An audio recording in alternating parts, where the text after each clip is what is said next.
Selectmen, let me start over again. So it is call to order this meeting of the Board of Selectmen on May 22nd, 2024. The first item on the agenda is Putnam Kidder Summer Beach Program update. Microphone is on. So, yep, my name is Putnam Kidder. I'm the rec director. Wanted to give a quick update as to what we have planned for the summer. We're getting close to that time of year. We have swim lessons, which are going to be happening at both beaches. We have 6 sessions total, and we have them move them a little bit later because people didn't like the 9 to 10 o'clock hour because it was a little cool some mornings.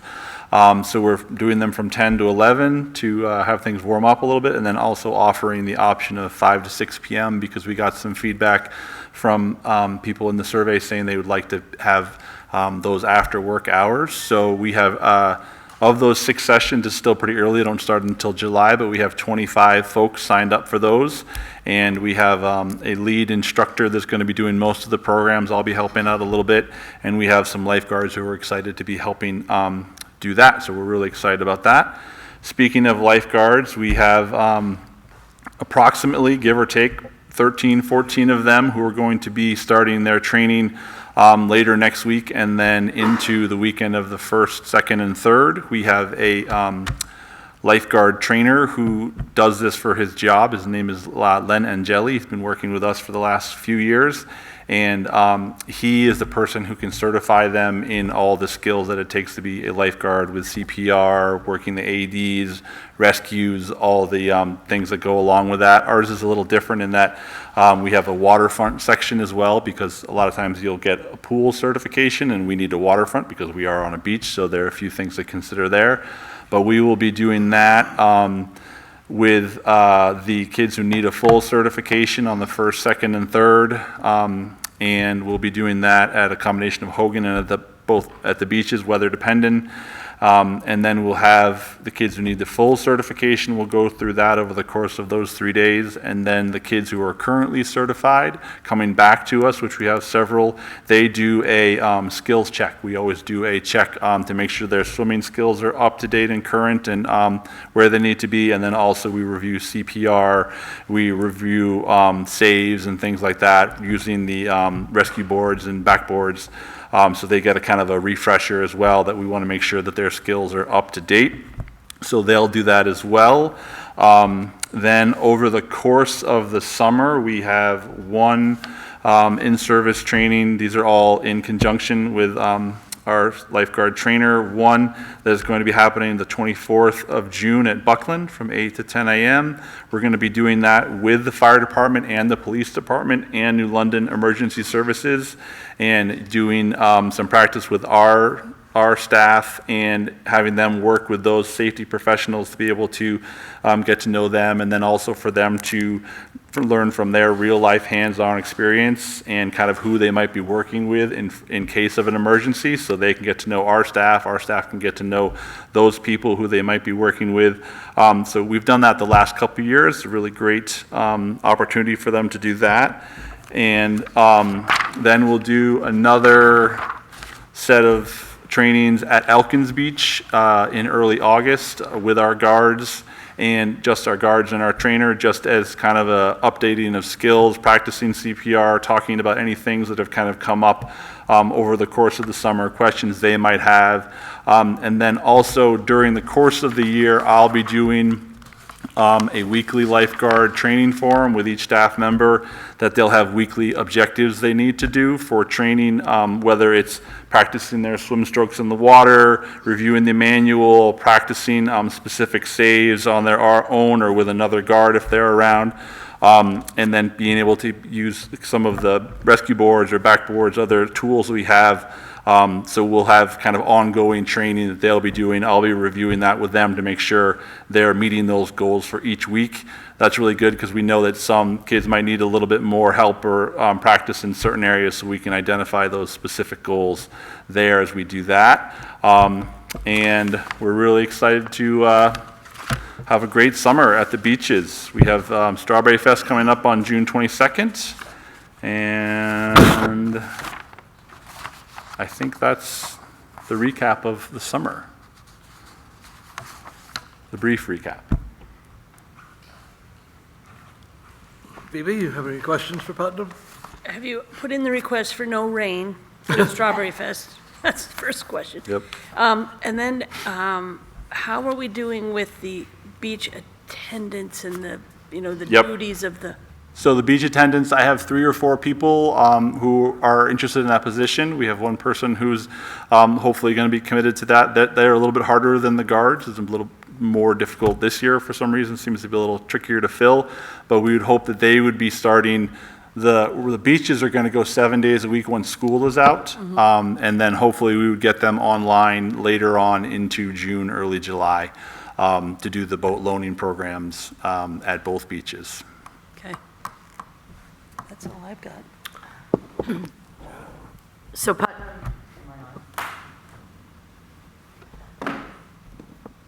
have you lined up the cleaning Yep. agency for the bathroom? Yes, the cleaners are going in to both beaches this Wednesday, and they'll be doing cleaning up until we are open 7 days a week, and then they'll be doing both beaches 7 days a week once we're open full-time. And what about the septic systems? Do you have somebody lined up to take care of that? Septic was pumped in last week Okay, at Elkins, or Buckland, sorry, Buckland. yeah. So yeah, we're aware of that, and that's a really important role, and the folks have worked really well with us, and we have an arrangement with the police department to close them up in the evenings. We'll make sure they're open in the mornings, so. And what about when the kids are taking breaks, which I know they have to do? Are they going, have you advised them not to sit there on the picnic tables and look like they're supposed to be working, but they're not? Yeah, yep, so that's an ongoing thing. We talk to them about the visibility of their roles, and that when they are off where they need to be, do what they need to be doing, they can always be working on these training goals, but they do need to get out of the sun as part of the role, is that they can't sit in the chairs all day, so they do take breaks, but I definitely talk to them about making sure that they're aware that eyes are on them, that they should be, some kids do need to make a phone call or something like that. They may be doing things for school. If they're not on duty, they would certainly be encouraged to go into the guardhouse to do that. But definitely that's something we always talk about them with, is making sure they're Okay, using their time wisely. good. And going back to Same goes for the attendant. yeah, the beach attendants, will they rake the beaches every morning? So Yep. Yeah. right out of the chute, it looks good. Yep, Okay. yep. And talking about trying to do it in the morning as they can through the course of the day. Sometimes it's a little bit harder if the beach is really crowded Right, to be yeah. doing things like with shovels or rakes or things like that, but then trying to do it the evening as well. Okay, Yep, and then also doing trash, also making sure there are sticks or anything like that, and then also making sure that they're overseeing how the bathrooms are looking, making sure that there's enough toilet paper or enough soap, Right. things like that. good, okay, thank you. Yep. Kim, anything you want to add? Okay, I met with the Recreation Commission recently and talked about many of these same things with the whole group and with Putnam, so I won't take more time tonight. Putnam, you also have a recommendation to a new member of your commission? Yes, we had a person who came out and joined us last time, and her application, I think, was shared with you, and the Rec Commission is fully in support of her joining us. We're really excited with what she can bring to the commission. She's a neighbor of yours, Janet, I think you may know. No, I Yeah, she's a Blueberry Laner, so, yeah. She hasn't stopped by yet. She knows. She was at the meeting that I was at, and I was impressed with how quickly she joined in on the conversation, even though she was not yet on the commission. Oh, yes, I'm sorry, I didn't. Yep. So I'll accept a motion to appoint Caitlin Taylor to the Recreation Commission. So moved. All in favor? Aye. Aye. Thank you. Thank you, Putnam. Okay, next on our agenda, Peter Nichols, the Chair of the Housing Commission, to discuss a grant that the town has received. I can't see the light. There it is, yes. Thank you. My name is Peter Nichols. I'm the Chairman of the Housing Commission. Pleased to be here with you tonight. We are requesting your approval of a grant from the state, the New Hampshire Housing Finance Authority, for, it's called the HOP grant, which is a Housing Opportunity and Planning grant, in the amount of $103,000 and a little bit more, to do some badly needed planning for housing in our town. It's been recognized by some, and hopefully many, that we have a housing crisis, particularly in the middle price range, both in rental and in for-sale housing.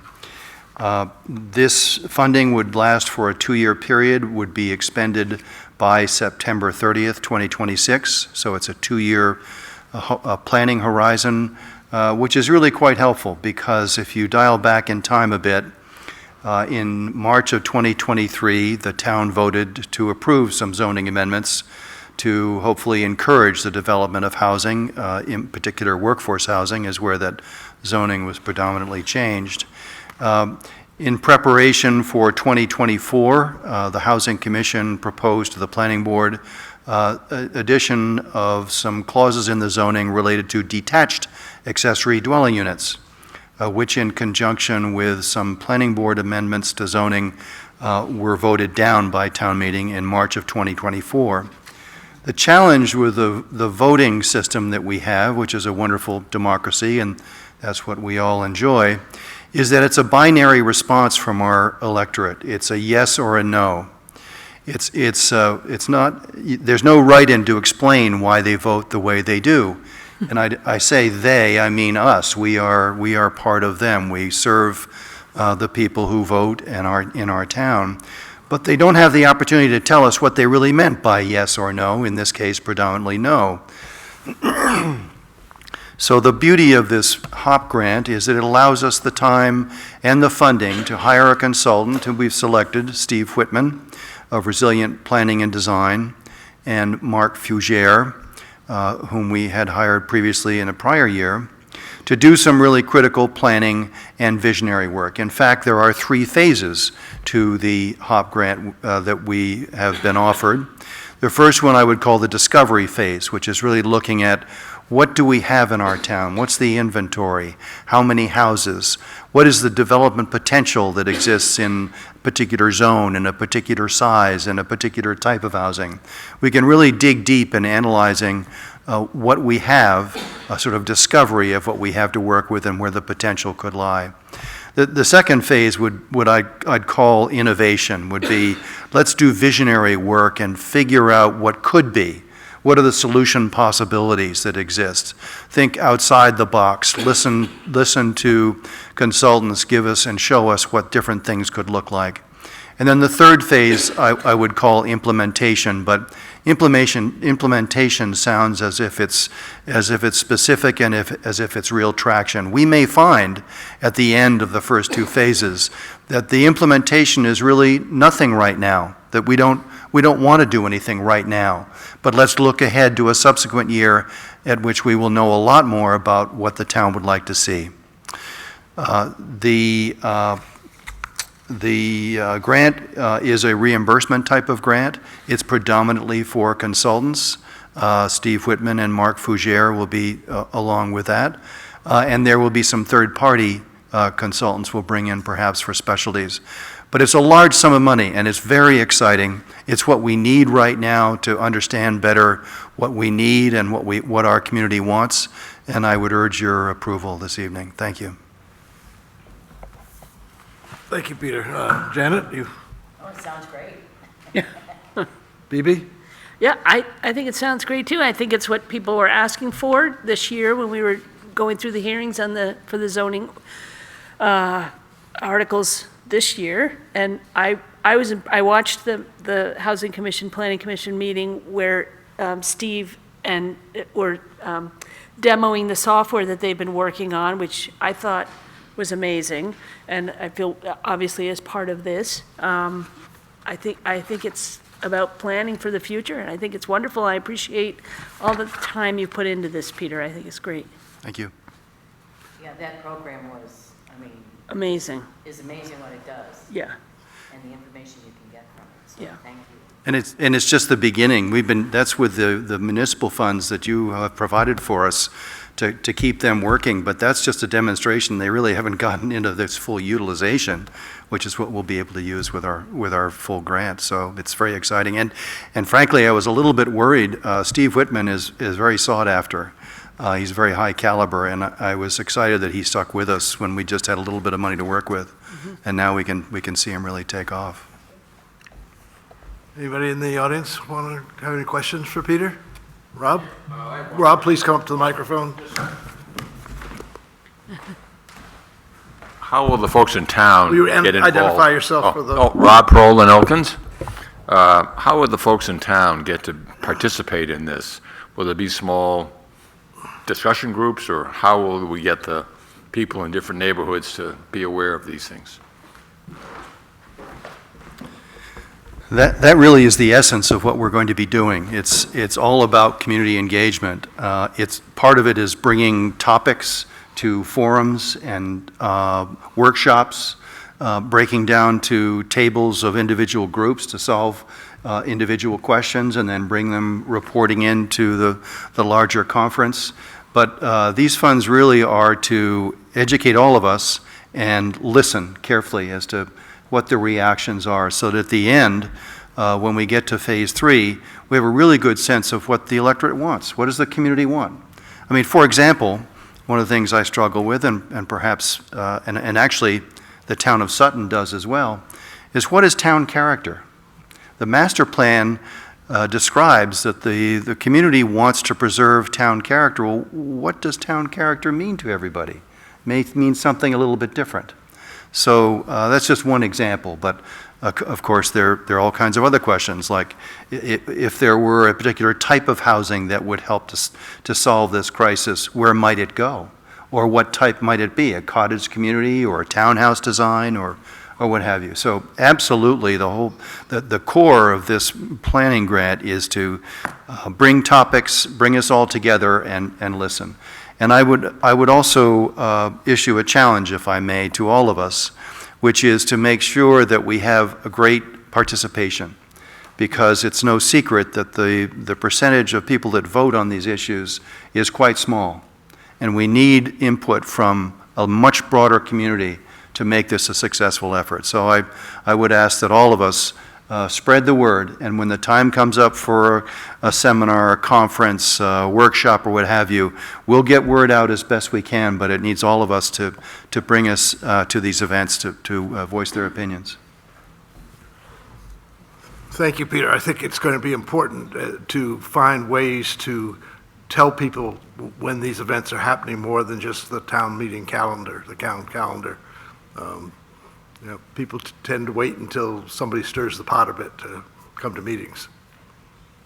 Karen has a question. Karen, I'm sorry. You're hiding behind Putnam there. Hi, I'm Karen Epstein, and the question I have, hi, Peter, it says a competitive application process, so is this so are we competing for this grant? So what's the expectation of funding? I guess if that's been discussed, I may have missed it, so. Thank you. Yes, it was very competitive, and in fact, we had to issue this application twice. The first time back in June of last year, we put the application together, and it was approved conditionally because they ran out of money. And so you can imagine I was politely persistent and stayed on top of them on a regular basis. When's the funding coming through? With supplemental funding from Governor Sununu's office in February, this pool was refunded, but the deadline, the schedule was changed.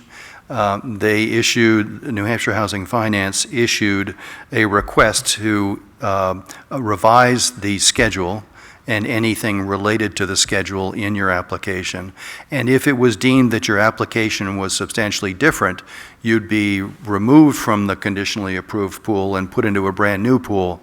So you can imagine how hard we worked on that to make sure. But it was highly competitive, and the amount of money that we're being granted is a very large amount, particularly for our small and lovely town. So it is exciting, and it was very competitive. So Karen, we actually have been We got- given the grant, and the purpose of having this on the agenda tonight is for us to approve it. We can reject it if we'd like. Sorry.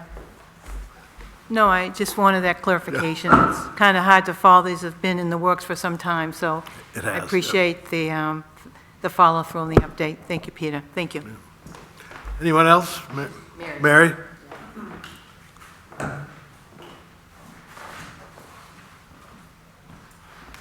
This is left on. Mary Rocco. One quick question on the GIS mapping, something that you've been working on for a while, and I understand a part of this grant would be communicating more with the residents of the area. A lot of times, these agendas don't come out till like a day or two before a meeting, and some advance notice so more people could come and hopefully have a display of that with the select board at town meeting some night would be wonderful. I think it'd be very interesting for people to see. So that was all. Thanks, Mary. Anybody else? Okay, if not, I will entertain a motion to approve the HOP grant of $103,914. So moved. Second. All in favor? Aye. Aye. Okay, thank you. And Peter, did you have someone you wanted to, I think that's coming, Janet, down under other. well, we're not, well, we already did recreation, I Yeah, didn't know well, whether. that you was wanted- because it was on the agenda for I'm Putnam. sorry. That was on the agenda for Putnam when he was here, so that he could, Oh, okay. if he wanted to go home, he could. Well, he's still sitting here, so I wasn't sure. Okay, yeah, sorry. But the answer is yes, I would request approval of Tom Vanetta as an alternate. Okay, thank you. Thank you. Okay, this is the time when we entertain any public comments on things that are not on the agenda. Any of those? Mary?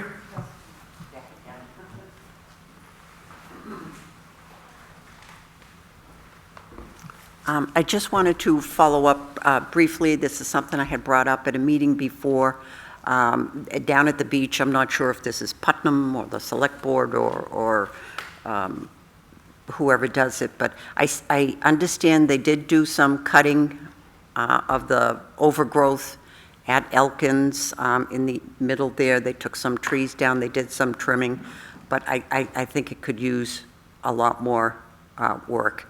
The longer we leave it, the more it's going to become overgrown and be difficult to cut things back. So I really think another pass going through there would be very helpful. Putnam, did you want to comment on what was done so far? And I don't think anything was taken out. I think that's a no-no. That's a no-no. Yeah.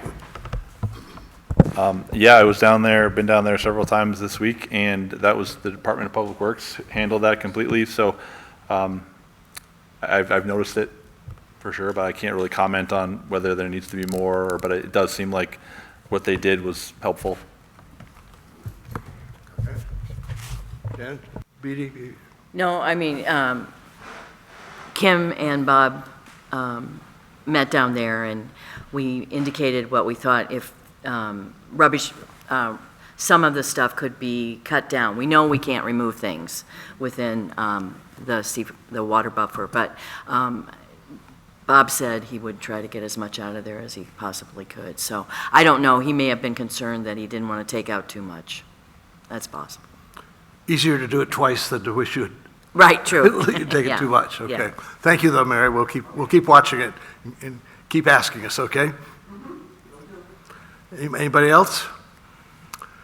Okay, moving on to old business. The first item on the old business agenda tonight is an update on the police facilities project, and if you all don't mind, I'm going to take the lead on that initially and just say that I think where we are so far is that back in the fall, we got Collier's on board as our OPM, Owner's Project Manager. We were successful in getting agreement at town meeting to continue to proceed with the feasibility of doing something for the police department, either in the existing location or elsewhere. And we've appointed the advisory committee, who've met, I think, twice now. It seems to me that the next most thing that we need to do is to get an assessment study started by an architect. We've received 3 proposals. Two of them, I think, we've just, I've talked to the Colliers people, and I've reviewed the video from the advisory committee's last meeting, and it seems to me it's pretty clear that of the three proposals we have, two of them, while well presented, raise some issues of prior involvement and so on. On the other hand, the proposal from LaValle Bresinger Architects is well done. They're a reputable firm. Their price is similar to that of the other people. So I would suggest that based on the discussion that everybody can see on the video from last Friday with the committee and with the discussions that I had with Tony in the last couple of weeks, that we should at this point agree to employ LaValle Bresinger Associates to do the assessment study, take care of the going back and looking at the existing conditions, doing program of interior and exterior requirements, a couple of conceptual plans for both single and second-story buildings, potentially seeing how different building concepts would fit on at least three different sites, and then come back to us with a plan that says, here's the alternatives of what you can do. The Valley says that'll take us about 19 weeks, according to their proposals. That'll take us into October, so it seems to me it's totally appropriate at this point. That is our role as the governing body here, that we should entertain the motion to approve LaValle and ask them to begin work, and hopefully as soon as the next meeting of the advisory committee, and they can roll their sleeves up and really get to work with the committee on the substance of what needs to be done between now and the next town meeting. Janet, you want to? Yeah, I think, I hate to see that committee get bogged down, and I think that if we take this action, then they can move forward and at least review what is being proposed. So we know that LaValle Bresinger is a good company, and I feel confident that we can work with them, and the Police Facility Commission will be happy to have that behind them, and they can go forward looking at what is being proposed. BB? Yeah. I've watched the committee meetings. It's wonderful to see this group of people that come from all different backgrounds having really good conversations. I agree with Phil's comments about Harriman and Myers. I'd like to see a fresh set of eyes look at this project. I think there is some misunderstanding among committee members that choosing this architect at this point in time is also choosing the architect that's ultimately going to design the whole project. I think I'd like to see some more explanation to some of the committee members. A couple of the committee members, including Phil and Bruce Parsons, and they're in this. You have so much experience in this field already, so this is much easier to you and understanding the whole project looking forward than it is for some other members on that committee. So I don't want to take away from the work that they've done already, and you're right, they have a lot of work ahead of them, working with the architects that we ultimately choose to give the taxpayers the best options to think about at the next town meeting, and they do need to get started. So I don't think we need to go out and try to find somebody else to respond to the RFP, especially where those three that we have already are so close in price. I don't think it would make a big difference. And I agree with you, Bill, the timeline that LaValle set out, I think is very helpful. So yes, I agree with you that we move forward on this and let the committee get to work. They're gonna have a lot of work. Kim, do you have anything you want to add? Phil, you're the only member of the advisory committee here tonight, but I suspect you'd like to say something. I did come not planning to say anything. You frequently come and don't want to say anything.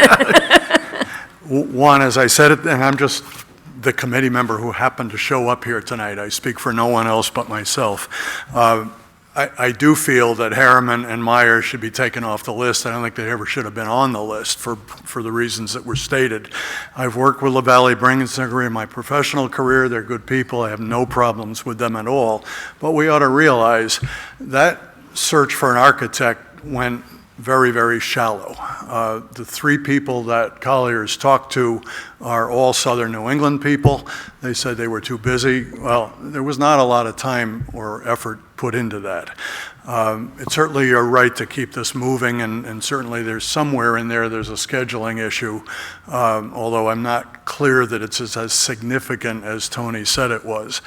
I identified two and usually really three other architects who are all local, all with PD experience, and I didn't go any farther than that. But if you want to go with LaValle Bringensinger, that's fine. Here's my concern. The RFP was written in December, and since then the scope has changed. So back then it was, we're not looking at the existing building. I'm not trying to put words in anybody's mouth, but it was really focused only on a new site. Since then, the scope has involved looking at the existing building.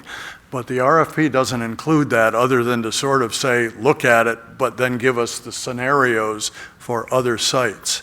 So I do think that even if you want to go with LaValle Bringensinger, the scope of work ought to be reworked to make sure that relooking at the Bucher-Whipple complex is an active and a co-equal part to looking at other sites and what might fit there. So that's really my concern, is that the RFP did not catch up with that change in scope of work. It happened somewhere in the winter. Anyway. Thank you. I think that in talking with our consultant from Collier's, that's well understood. So, in terms of the additional scope, Understood should be reflected in writing when a contract is written. yes, it's hard to do that over the telephone, but he and I have had that discussion. So, thank you, and I think that's also was clear at the last meeting of the committee. Well, The intent was to. my feeling was clear about it, but the RFP does not reflect that. Understood. That's my only point. Understood, but but I don't believe there's any lack of understanding that's what our intent is. Yep. And I don't think there's anything stopping us from going after, offering that RFP out to all those other architects that you mentioned at the next phase of this. And I would encourage the committee members that when they're out touring other police departments, new ones, that they find out who the architect is that did it, if they really like it, and keep that in mind. But again, I'm not an expert. I've never done. Good point, if I might respond. I think one of the lessons we learned on this Whipple study was not that we're forced to keep the same architect all the way through, but there are a lot of benefits to that. So I would hope that we go with LaValle Bringensinger for the study phase of this thing. When it goes on to the design phase, it ought to be them unless there's a real reason to switch gears. Because I think, and maybe you agree, Kim, there was, there weren't major problems switching from Dennis Myers to Frank Anzalone, but it would have been a lot smoother to just continue with one architect. That was a lesson Count on learned. your expertise for that. And I also wanted to disagree with you on one thing, your comment about government leaving Main Street, and look what happened at Town of Warner. I think the downtown of Warner is fantastic right now, with all the restaurants and the stores there. Most of us wouldn't know because most of us have no reason to go to downtown Warner anymore. I'm just saying, exit 9 is full of cars. Thank you, Phil. I appreciate all the time you put into this. Yeah. Anybody else want to comment? Rob? I was wondering if there was consensus on what the end game is going to look like when it comes to town meeting, either this March or the following March. Is it going to be option A, and this is going to cost us X amount of dollars? This is option B, and maybe C, and then people will vote on A, B, or C? I mean, is that what the end game is going to look like, hopefully, or? maybe there's not an end game that has been developed. But At I this- was wondering then after the vote at the town meeting, how would we present this to the people in town? Well, we'll kind of have to wait and see how it evolves. I mean, it's hard to say that, answer that question right now. And you know, if we say something and it Yeah. doesn't happen, Yeah. then it comes back, well, you said this is what's going to happen. Right. So I think we need to wait and see what the committee and the architect come up with. Well, I think what Phil was pointing, I think after that meeting, there were some people that thought, well, we ought to know, we're going to build it on this site, a new building, here are the pros and cons, it's going to cost us this, and here it is to take the existing site, renovate it, it's going to cost us blank, and here are the pros and cons. But at least it'd be a choice for people when they vote. I don't know if that's going to happen, or maybe too early to make that. Yeah, I think we're going to give as much information as possible about how this unfolds, so everybody knows right off the bat. And one thing I also wanted to say, when I disagree with Phil on, you've said in the past that there were no uses for Bucher if the police and dispatch move out. And we had a subcommittee that looked at it, and there were a number of uses for Bucher.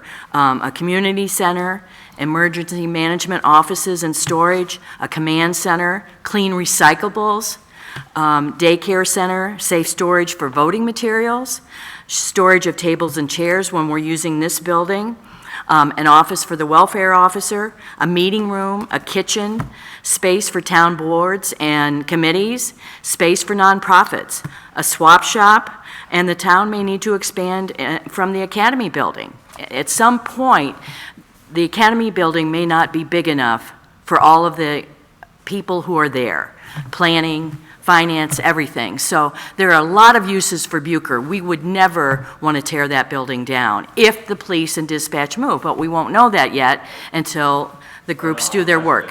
Something that's been talked about for years when I was on the budget committee, what the different uses. I think the issue is what would it cost, but I mean, Yeah. there are all kinds of Right. possible uses. Yeah, I mean, this is a good list, and it'll evolve as we move forward. There may be other things. I mean, like, one of the most pressing things I keep hearing about is a daycare center. There's not enough childcare in this community for all the people who work, and that's one of the hardest things for people. If they find a place to live, they may not have a place to keep their children during the day. So, I mean, there's just a lot of things we can use that building for if the police and dispatch move out. Okay, if there's no more comments or discussion, I'll entertain a motion that the town of New London hire the firm of LaValle Bessinger Architects to develop the assessment study for the future police facility, either its current location or a new location. So moved. Second. All in favor? Aye. Okay, thank you.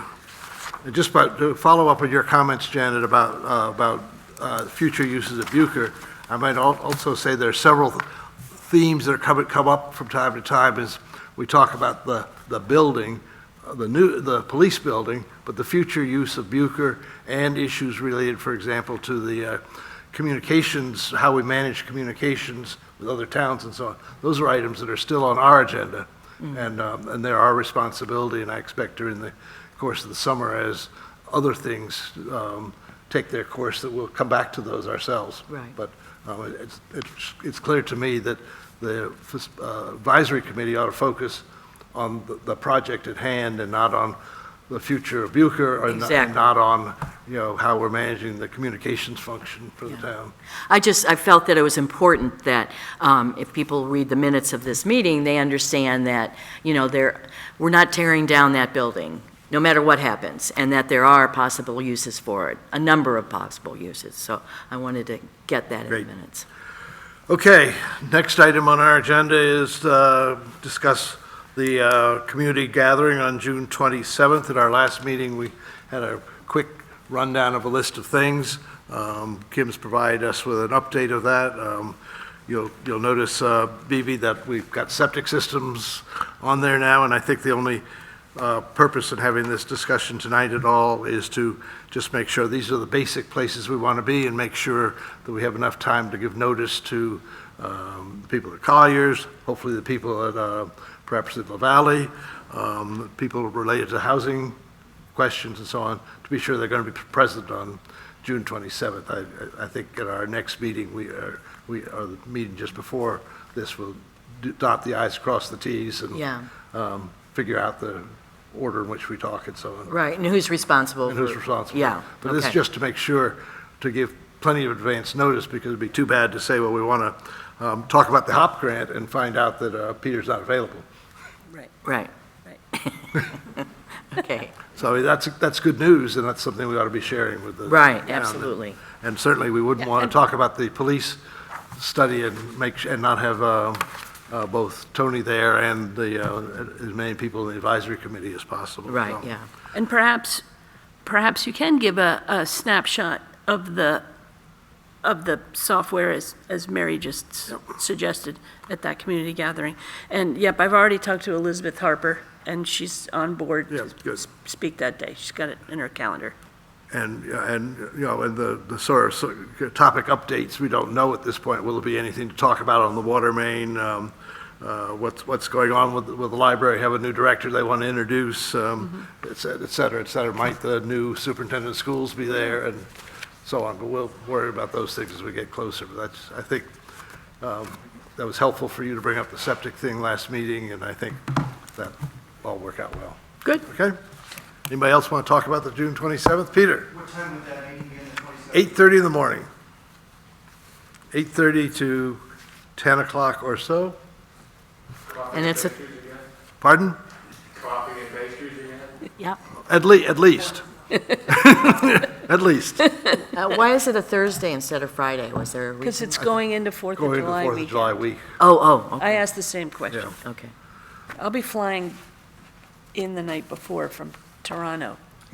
So we'll give you a hard topic. Okay. You've been up and down about whether you're going to go to Toronto, Yeah. but that's good. We'll. Next item on the agenda is abatement recommendations. We've received a number of memos from the assessing department. You have a list of abatements for us to review here. What I'm going to suggest is that we take each category. First of all, there are 3 abatements that I've recommended to be granted: the Taylor Family Trust, Tourdahl, and Ryan. Any questions, comments, or anything, or a motion to approve those 3 abatements? So moved. Second. All in favor? Aye. Aye. Is the next one, Mountain View has withdrawn their request, so we don't need to deal with that. Then we have 7 abatement requests that have been denied: Levitt, Echo Knoll, Foss, Bianchi, Stevens, Chrysler, and Townley. Any comments, questions about any of those 7? No. Just for the purpose of the audience, almost all the ones that are being denied have to do with people who have a lakefront property and significant frontage, who have questioned how the assessment was done related to lakefront properties. And I think the assessment department has in each case adequately demonstrated that their assessments were accurate, given the way they do things to keep them with no bias. Okay, all in favor? Aye. Aye. You need a motion on that? Do we have a motion? Oh, no motion first? Okay. To support the, Seven- the recommendations of our chief assessor to deny the ones we just talked about. Second? Second. All in favor? Aye. Okay. And Bill, And how do we? I was notified today that the Masonic Association of King Solomon's Lodge has withdrawn their application. Okay. So that takes care of that. The next item on the agenda are appointments to various boards and committees. Kim, do you want to walk us through that, or? is that me? Sure, so for the planning board, there are 3 appointments to be made. Emily Campbell should be moved from alternate to full member to take the seat of Jeremy Bonin. Then we have Erin Maloney as a new member as an alternate, and Charlene Baxter. These have been reviewed by the planning board and Adam Ricker, and recommend that you make those appointments. Do we have two alternates that are leaving, or we just, These are additional. Yep. okay. Well, I have a question, Janet, maybe you, where do we stand with Katie Badova? I mean, she's still she's not resigned. And Yeah. Yeah, Adam told me, I think Adam heard from her yesterday that she's resigned. Okay. So we will have another appointment to. We could, she- yep. She was an alternate, so. Correct. Right, yeah. So that leaves us with the same number of alternates. Yep. Okay. Motion to approve the 3 appointments on the planning board? So moved? Second. All in favor? Aye. Keep going, Kim. Okay, so zoning board of adjustment, we have Steve Root to a full member, taking over the seat of Catherine Fisher, and a new member, Julia Lemens, as an alternate. Motion? I move to approve the 2 members for the zoning board of adjustment. Second. All in favor? Aye. Aye. And then Housing Commission, Tom Venata was a full member, and now he prefers if he could be an alternate member, and as Peter pointed out, he's in favor of that as well. Okay. I move that we appoint Tom Venata an alternate to the Housing Commission. Second. All in favor? Aye. So does that pretty well fills up, I think, all the slots that we've had available, and we're Yeah. fortunate that Yeah. after some delay, we've been able to find, I think, some really qualified people, as I read know. these Yeah. applications. Some good people. That's great. Okay, next item is, we have a warrant to, from the town clerk to send out the sewer bills for the amount of $336,475. This is the normal Right. warrant to allow us to bill the sewer users in town for their use of this sewer. Have a motion? I move that we approve the warrant for the wastewater charges for the town of New London. Second. I didn't know if you need to say in the amount of. $336,475. Aye. Second. Any further comments, questions? All in favor? Aye. Kim, your report? Okay, we have about 2 weeks, almost 2 weeks under our belt of the Main Street Water Replacement Project, and I'm happy to say I haven't gotten any complaints yet. Everybody's being patient with the traffic, and things are going well so far, so let's hope that continues. Adam and I met with a group of citizens regarding short-term rentals, so I think you'll be hearing some more about that in the future. We explained to the folks that there's going to be two ways to address this. One's going to be the issue of fire safety, and so Adam will be working with the fire department to hopefully bring an ordinance to the selectmen's attention to address safety issues, so that the fire department has the ability to inspect homes that are being used for Airbnb. And then we'll also look to potentially have zoning changes that will address short-term rentals.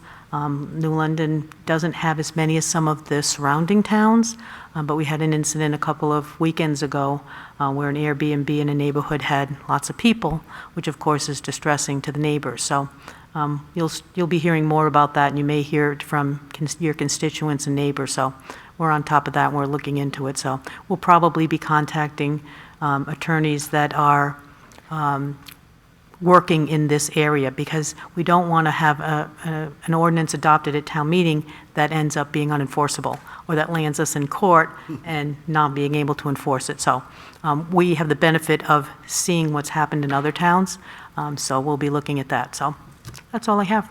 Okay, great, thank you.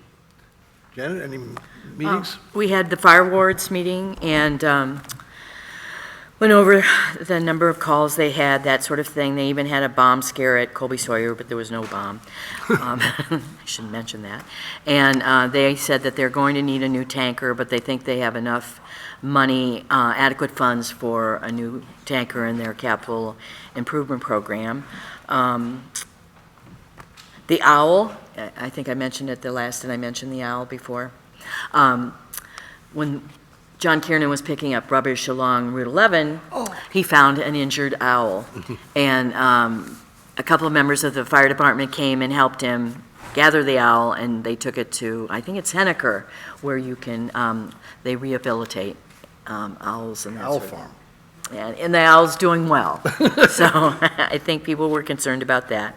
So they've done additional training at Ben Kroll's house, actually, with regard to leaf litter. They have a retention pond there at Ben's house, so I guess they started a fire and they were able to put it out because they have a pond. So anyway, things are busy. Okay. Yeah. Planning board, any planning board? No, we haven't had planning board. BB? I've been busy. Go for it. Okay. May 16th, I attended the Tri-Town Watershed Initiative Group meeting, and we renamed ourselves to the Four-Town Watershed. We've added Springfield. So, as I said earlier, Elizabeth Harper from LSPA is prepared to attend our community forum on the 27th to make I told her she has no more than 10 minutes. So she has a presentation that she already has put together, so she's going to work very hard on cutting it down. We'll make sure that Nick Bear is there. I plan to have a conversation with him ahead of time to make sure he's there as well. And we're also working on a best practices document, or not we, but the members of this group, working on a best practices document to share with towns on watershed protection. And they're planning an event for town planners, zoning administrators, elected officials to be held at LSPA on that topic sometime this summer. May 11th was the town cleanup day. I headed out early in the morning and started on Old Main Street. There's such a great group of people here that are volunteering their time and running this program. I don't know how much trash they ended up with, but I also had a great conversation with somebody on Forest Acres Road as I was walking up and down. He pulled up and he says, "Have you found anything?" I go, "No, there's no trash on this road." And he said, "Well, we run our own thing, and we're very proud of it." So it's great. It really is. It's so fun to see all the community members out there doing that. May 8th was our first budget committee meeting with the new elected members. Chris Lorio was elected chair. Lou Bada was elected vice chair. We talked through his schedule starting earlier in November this year than last year, so we could try to not have as many meetings over the holidays. Chris encouraged the members to attend our all-day budget jamboree on the 27th of October. And we talked about some future training opportunities and encouraged new budget members to reach out to department heads with questions. And then May 9th was the first bicycle and pedestrian committee meeting. We went through introductions. It was really interesting. It was a great membership, a lot of new faces, and it was really interesting to hear from each person kind of why they want to be involved in this. Yeah. And, multiple uses of our trails and our sidewalks and our roads, and it's really exciting. Russ Moore was elected the chair, Emily Campbell elected vice chair. We all agreed this committee could be around for a long time with many different long-term goals, and we need to, rope ourselves in, focus on the short-term goal, which will be the sidewalks. Our next meeting will be July 9th, and we've already invited Bob Harrington and Sam Clark to be there to talk about our current inventory of sidewalks and any plans that may be considered for adding sidewalks, along with the related costs. And in the fall, we might change the meeting to every month instead of every other month, because we think that we might have a lot of work to do. So, Isn't Bob finished by the end of June? no, July 32nd is his last day. Well, I just thought I'd check on that. Have we thought any more about his retirement party? We're going to do it in July, I think, and I would like to have the three of you tell me dates you could not make it. Bob has promised me he will make himself available up to July 32nd. Okay. So I think we for sure need the three of you. Okay. Okay. So right after our last meeting, I went to an energy committee meeting, and two things just to be sure we're up to date on. And Karen, the first one you should be interested in is the question about purchasing the existing solar installations and the timing of it. There's a bit of an awkwardness around the timing, because if we appropriate the money at, say, the March 2025 town meeting. It's still 9 more months until we actually can buy the installation, and the likelihood of being able to estimate the price in time 9 months in advance is seems difficult. And so we talked about perhaps entering into the purchase and sale agreement in January of '26, and contingent on approving the money at the March '26 town meeting. And the reason that's important is it means that we can wait until March of '26 to fund that in the capital reserves rather than having to do it sooner. That will ease a little bit of the '25 capital reserve issues. I know it's early to be talking about budget stuff, but there's one that looks like whether it may be reasonable to wait until '26 to do that, because we won't really know in '25 what the amount's going to be. And then we they had a discussion that I listened to on additional solar capacity, and they continue to be looking at ways to meet the goal of being energy independent by or self-sufficient by the end of the decade. There's many issues that have to do with how you would do that and so on. And interestingly, just putting more solar panels on different buildings in town is a very small incremental process and more costly than if they can eventually find a place to do a field and one and done. But there are a lot of issues around that, and they will continue to meet and so on. So I don't think there's anything for us to be concerned about at this point, except to, when we get to the budget process in the fall, to reaffirm that probably we should be funding that in '26, not '25. I saved you some money, Karen, this year. Speaking of saving money, we're part of Community Power now, if we so choose to join. And I gotta say, oh my God, My bill's the cut in reduction half. in my Oh, bill was substantial. Huge, mine too. Yeah, Great. yeah, it's It was been a very great nice. thing. It really has. Especially the bill for the Hilltop condo, which is all electric. Oh, yeah, yeah. yeah. Big difference. Okay, approval of the minutes of May 1st. So moved? Second? All in favor? Aye. Aye. Okay, so other than approving pay vouchers and so on, I think we're done. Our next meeting will be on June 12th. We've got these a little bit of extended time as we get back on the twice-a-month schedule. So, Yeah, yeah. but Wednesday night, June 12th. Okay. Thank you all for coming. You may stay if you'd like to watch us sign paper.